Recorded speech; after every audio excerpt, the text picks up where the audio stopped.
Hey guys, Happy New Year from Bushcraft Diva. So it is a cold and dreary day outside. I am not going out at all. I've got a nice fire roaring in my fireplace. It's warming my hearth, and the fire is actually flat because I've got about 8 or 9 cotton t-shirts of my husband's that he will never wear again because they've got that bacon roll thing going on.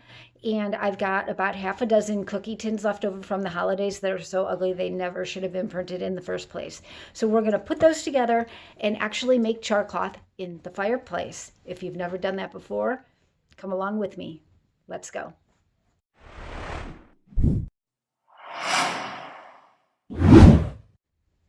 Okay, so for right now, we're just cutting cotton t-shirts. I usually use about 2 by 2 inch squares whenever I'm using 100% cotton like t-shirts. It's easier if you just kind of put a little clip in there and pull, and then you can just kind of go right down the line. If I'm using denim, which is my preferred material, I usually make it about 1 by 1, 1.5 by 1.5. That gives me the exact size char cloth I like once the charring is over. That allows for the right amount of surface area for a spark to catch, as well as enough airflow and oxygen to be getting through that char cloth and to allow that spark to ignite and eventually become a flame. Oh, by the way, be sure if you're going to use denim of any kind, you check and make sure it's 100% cotton. In fact, any material you're going to use, make sure it's 100% cotton, because over the years, if you remember, we had those skinny jeans that had stretchy material in them. So they were not 100% cotton. And that means that if you're going to char that down, you are not going to get a good material that's going to spark, because it has other materials in it like rayon and acrylic, not just cotton. Be sure 100% cotton. And my favorite place to get that is the Goodwill store on Fridays when everything is 75% off. I get like a pair of 44 size men's denim jeans for $1, and I am good to go. And more cutting. I'm actually just putting little cuts in here. Makes it go so much faster when you just kind of like Hulk out. Hulk. As I recall, the Corporal hulked out on Sunday. So now it's my turn. I've met Lou Ferrigno a couple times now too. Really, really nice guy. Extremely nice. And my son was like in awe to see the actual real Hulk. You know, the one who started it all. The real guy, Lou. I am going to add that everybody has their own method of making charcloth, and that's okay. This is just how I make mine inside in my fireplace with my cookie tin. Oh, and by the way, Nightmare Before Christmas tree, isn't it awesome? You can't see the wreath behind it that I made, but all right, so I just went into the garage to get one of my ugly cookie tins, and I realized that one of my used cookie tins was already there right in front of me. So I just grabbed that instead. It is just your average cookie tin. It used to have cookies in it. I'm sure I just soiled my shirt opening it up like that. That's what it looks like inside, since it's used for charcloth before. You'll notice there's a hole here. Usually what I'll do is I'll just take a screwdriver and puncture that hole there, and that allows steam to get out. That way the moisture is getting expelled from the container while the cotton is charring in the container. So make sure that you have somewhere for that to escape. Usually if you're using something smaller like an Altoids tin that's hinged, there's enough airspace with that hinge to get out.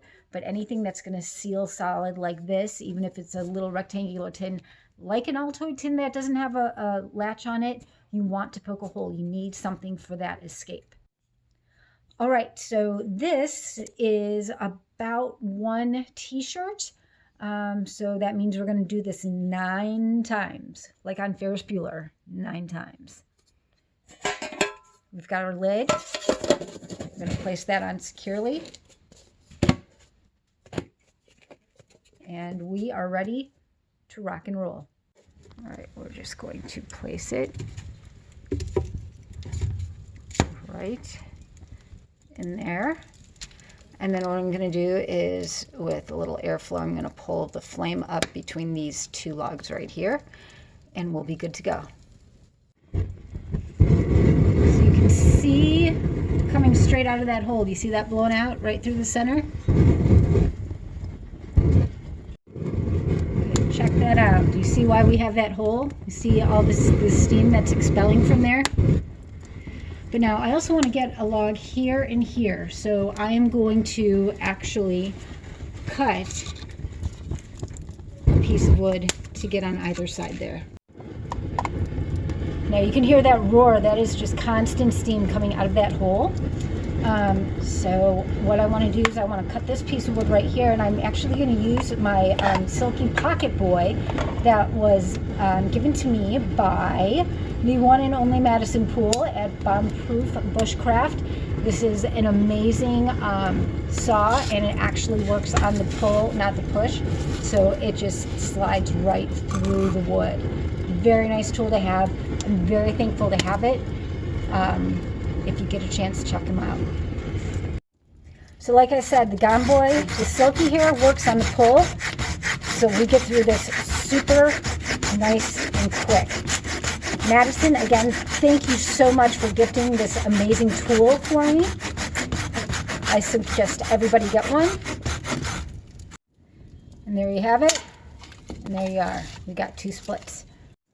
Not that I really think it's necessary at this point, but we're just going to go ahead and hug that. Just like that. Still going.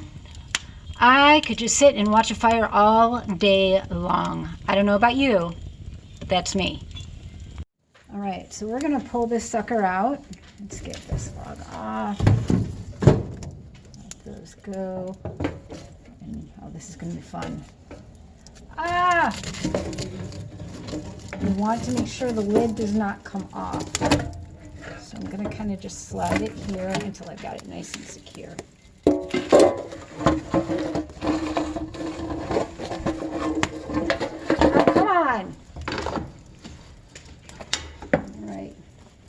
Now we're going to flip it upside down so nothing else escapes from that hole.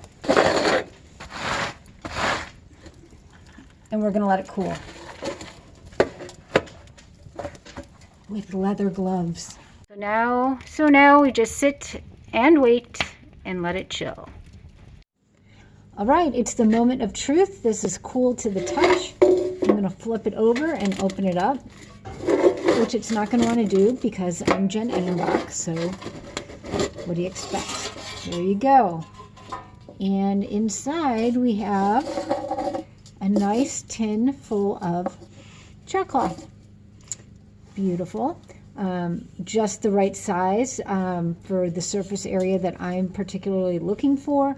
Also enough room for oxygen to oxygenate through there in order for it to catch a spark, which will become an ember, which will turn into a flame, which is exactly what you were trying to do with this in the first place. This is going to go in another metal tin with the rest of my charcloth. Do not put it in anything besides metal. Do not put it in a paper bag. Do not put it in a wooden box. Nothing, because plastic, it will melt.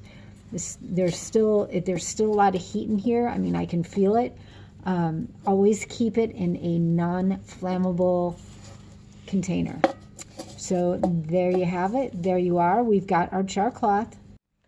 All right, guys, as always, thank you so much for joining me. I hope you learned something today.